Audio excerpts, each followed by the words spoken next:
that gives us 6 weeks. And I was like, yeah. And he was like, and how many songs do you want? I was like, probably like 5 or 6. And he was like, okay, let's do it.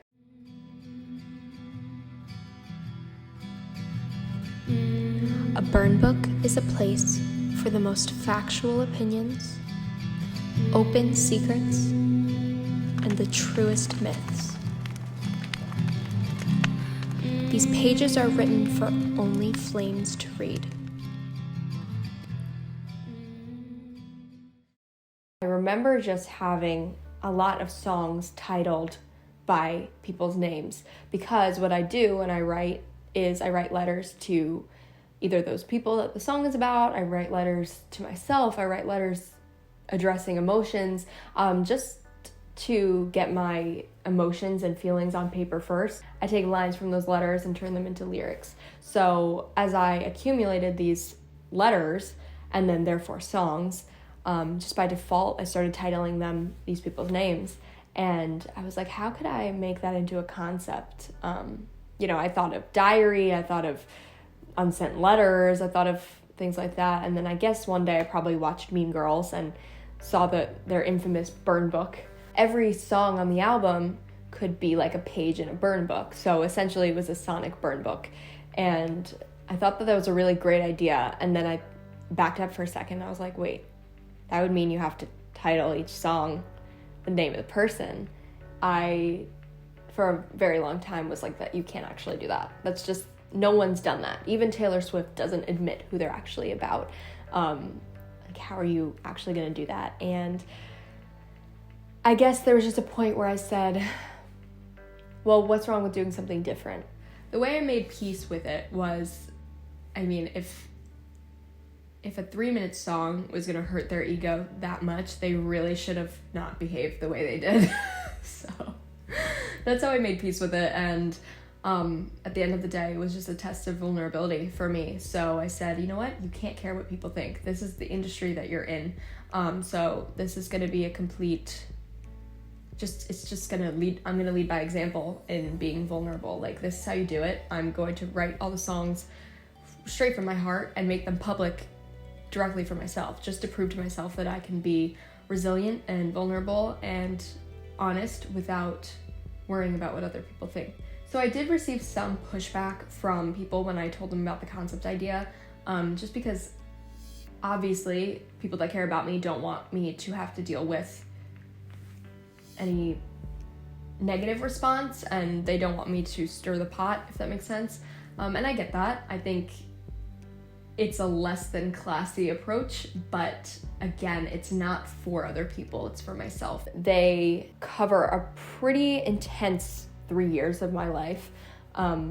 It started with my senior year in high school, where I had my first relationship with a guy, and kind of the whole aftermath of that, the first breakup, first cut is the deepest type of thing. I experienced some tough things my freshman year of college, and some of those things involving sexual assault. It covers 3 years of my life that were definitely a test of resilience and strength, for sure. At the time, we got into lockdown, and I said, how could I still make this happen at some point this year? I was very set on releasing something this year in 2020. So I came up with an entire plan to crowdfund the album. I wanted a 10-song album, and that was going to cost me about $15,000 if I wanted to record it professionally in a studio in Atlanta with amazing people that I really wanted to work with. So it would be expensive, it would be challenging, and we were in the midst of a global pandemic. So I said, how am I going to do this? And I, at the time, was just at the beginning of quarantine, and I said, you know what? Well, this will end soon, or so I thought. I said, we're a month in. What is it going to last another month? And I'll be able to do this. So I put together an entire crowdfunding campaign. I made a whole proposal presentation for my parents. I said, this is what I want to do, and this is how I'm going to do it. It took me days, weeks, and as things just didn't get better, and I realized that was just not going to be possible anytime soon, I said, okay, let me put this on pause again. And so then a few months later, I released Black Silverado, an acoustic version of Black Silverado, which I knew I wanted on the album, and I just wanted to see what people thought of it, and if people liked that song, I knew it meant a lot to me. And I released that song and got a ton of feedback. Everyone wanted me to release it on streaming platforms, and I said, all right, let me think about this, because I really wanted it on the album. And so I said, let me figure out an album, how I'm gonna make this album happen. So I sat down with a friend, and we talked about things. I proposed a few ideas for an album that I had, and she said, I think you should do it. I really do. And so the next day I called my now producer, James, and I said, hey, I want to make an album. And he said, okay, let's do it. And I said, yeah, but I want it out in 6 weeks. And he said, okay. I'd say the biggest challenge or obstacle within the process of making Burn Book was the production process, actually creating the sound and mixing the sound and creating the music itself. Because of the limited resources, I felt very restricted. I can do minor mixing, I can do minor recording, but nothing that's professional quality. So I was nervous about that until I reached out to a few friends that were so helpful in this process, because they had knowledge that I didn't have, and I had knowledge that they didn't have, and we worked together really collaboratively to create a product that I'm happy with. And that was what I was most nervous about, was creating a product that I was happy with, because I listen to a lot of music, I know what good quality music sounds like, and I was really nervous that me recording in my bedroom on a $100 mic wasn't gonna do it. For the resources that we had and the team, the amazing team that I was lucky to work with, it ended up working out just fine. And there were definitely a lot of obstacles. There was the fact that we were in different states. All my team and I were all in different states. I was recording here and then sending it there. They were mixing there and sending it back. So there was a lot of inefficiency, if you will. So the way it works is when you put music up for distribution, sometimes you have to put it up about 8 days before you want it to release, just so that it gets on all of the sales channels and everything like that. And so it was the night that I had to submit it for distribution. And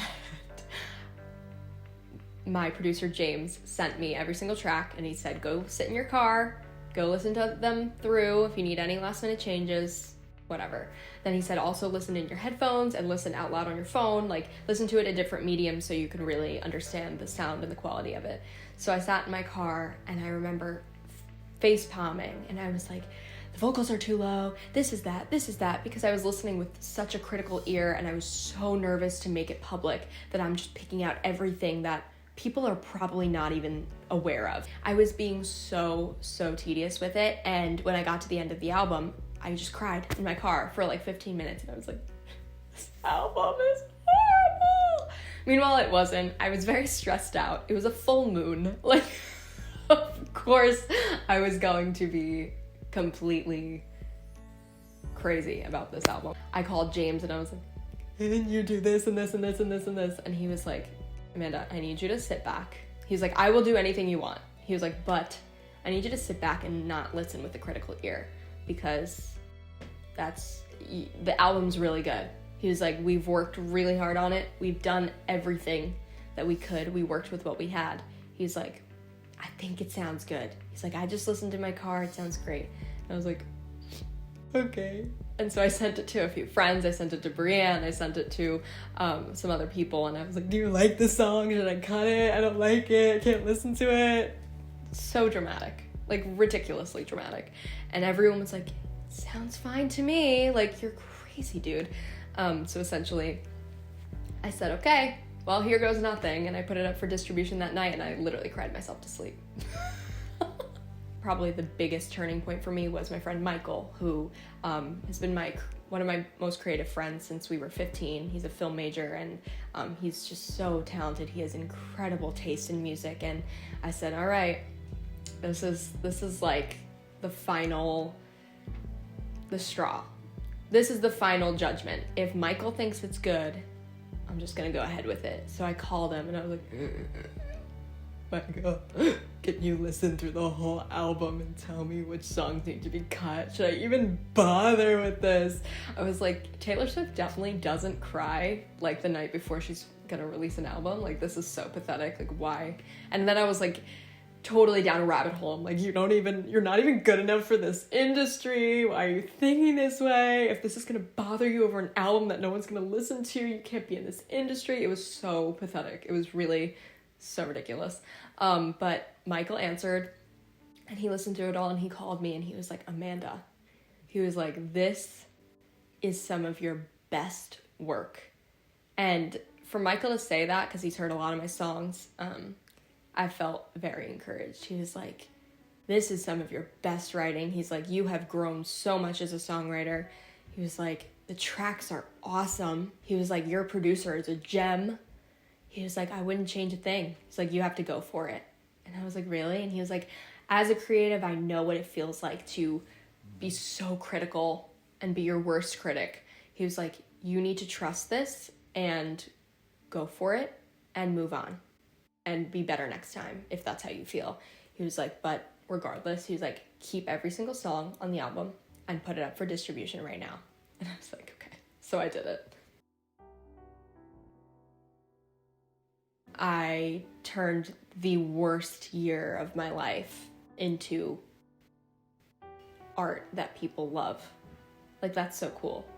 And then as an artist, I learned that I care a lot. I'm a very easygoing person. Normally, I'm not that intentional about things. I'm very easygoing and carefree. I'll just do anything. My room's always a mess. My mind's always a mess.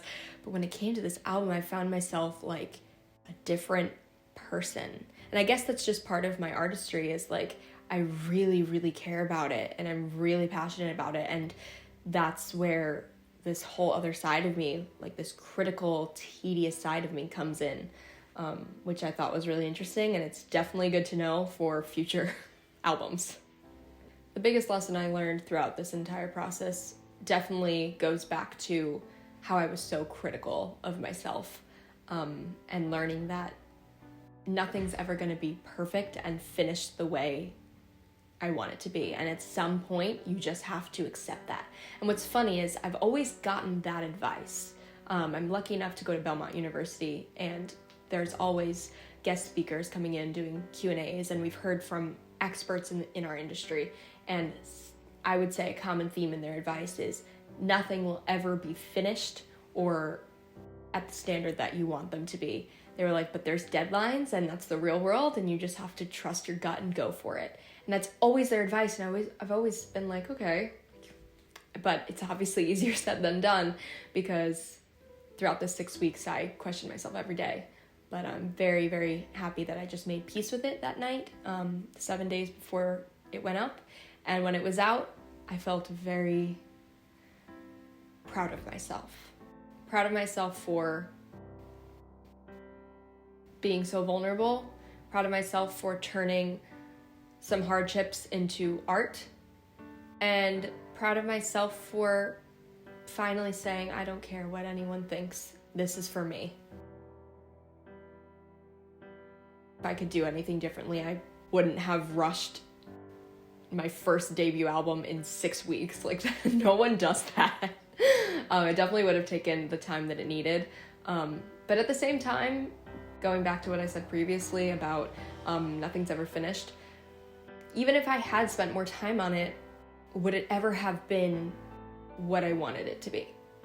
I don't know. Maybe the 6 weeks was helpful because I had my sights set on that release date, and I said, whatever's done by this point and that you're proud of, you gotta release. My goal in releasing the album was just for me. It was to be vulnerable. I didn't care who listened. I didn't care what people thought. I couldn't care. And to not only have people listening, but reaching out to me to this day about songs that inspired them, about the songs that made them cry, about how Meredith is stuck in their head, about how they relate to Gallagher because they went through something similar, about how Mr. and Mrs. McDonough is their favorite. The amount of people that love Mr. and Mrs. McDonough, and that was the song that I was the most nervous about, just proves to me, like, I guess why people do this, because it's so rewarding to know that your art is appreciated, and even art that you're not 100% in love with is appreciated, and appreciated in this case way more than I expected. I thought no one was going to listen to that song. I thought that was going to be the least streamed. It's the most streamed currently, which is so strange to me because I came this close to cutting it the night before. If you can view this limiting box and think outside of it, you're going to see that even the darkest times can come with opportunity. And I think that's really, really important. For example, I have been missing live music a bunch, and I know everyone else has. So what I decided to do during COVID was create these virtual writers rounds. Every month I invite different artists to come onto Zoom and play a song that they wrote. And that was my way of thinking outside the box during a time like this, because live music can't happen safely. So I felt like it was up to me to figure out how we could still make that happen in some capacity.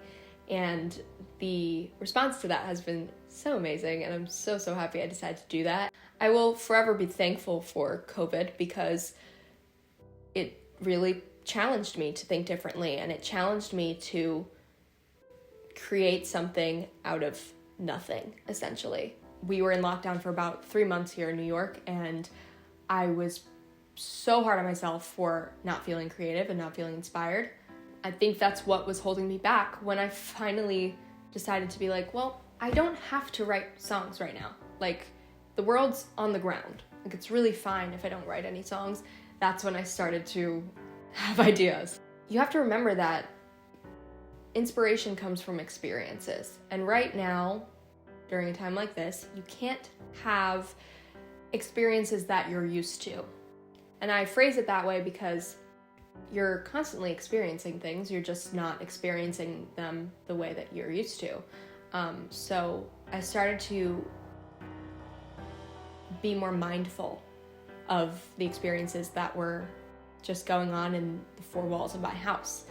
Suddenly, it wasn't about not being able to go out and have fun and meet people and learn about people. It was about going into the living room and seeing my mom reading her book and drinking her tea, and just understanding that that's an experience in itself. This time has really called for such a period of introspection and reflection right here, right in front of you. Sometimes we're so focused on what's ahead that we don't understand what's right here.